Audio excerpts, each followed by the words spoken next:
Well, she's a Toronto human rights lawyer and now the author of a new graphic memoir about her experience of getting diagnosed with breast cancer at the age of 25.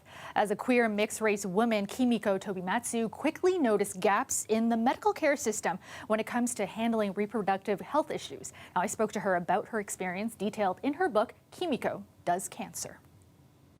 It was just happenstance. I never, imagined writing anything previously, but I was just having all these unusual experiences with support groups and with the cancer community, and just started kind of writing it down, talking to friends, and at the same time trying to explore for myself, who else is writing about this and trying to find people to relate to, and not finding a whole lot, specifically from the queer perspective, other women of color.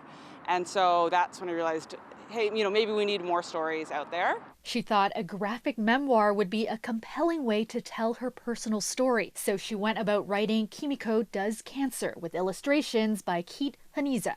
She's also queer, Asian. She has her own experience. Her father had cancer, and so she got the story from a really personal level. When you were going through this journey and with all the treatment and everything, what about it stuck out to you that bothered you? Reproductive cancers in particular are so connected to gender identity, gender expression, because it relates to fertility, it relates to femininity, and a lot of the breast cancer movement so far has really been focused on breasts and reconstruction and, what type of bras to wear so you can wear a prosthetic and all the rest. And it's very pink. So all of that just felt very alienating. And it was very, cis heteronormative focused to say, okay, what will a woman, what will her relationship be with her husband, if she's had a mastectomy? And, those conversations I just couldn't connect to. Her book also confronts some tough realities. The reality is that for many people,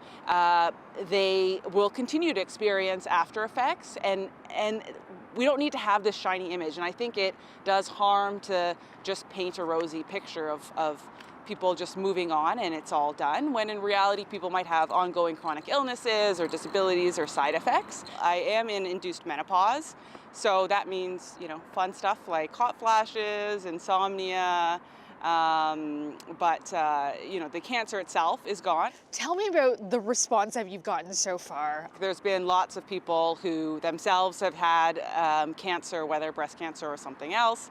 And then there's also people, who are going through menopause. So, older women or people who are in perimenopause or got premature menopause, and they can also relate. And then queer people in general saying, it's so great to see somebody going through, a health issue that has experiences like I have. So, for both Keith and me, it's been so heartwarming and very satisfying to say, okay, it was worth it. It was a lot of work, but, to get to see the kind of story that I would have loved to see, when I was going through this. Tobimatsu is now in remission. Her book, Kimiko Does Cancer, can be found at local bookstores.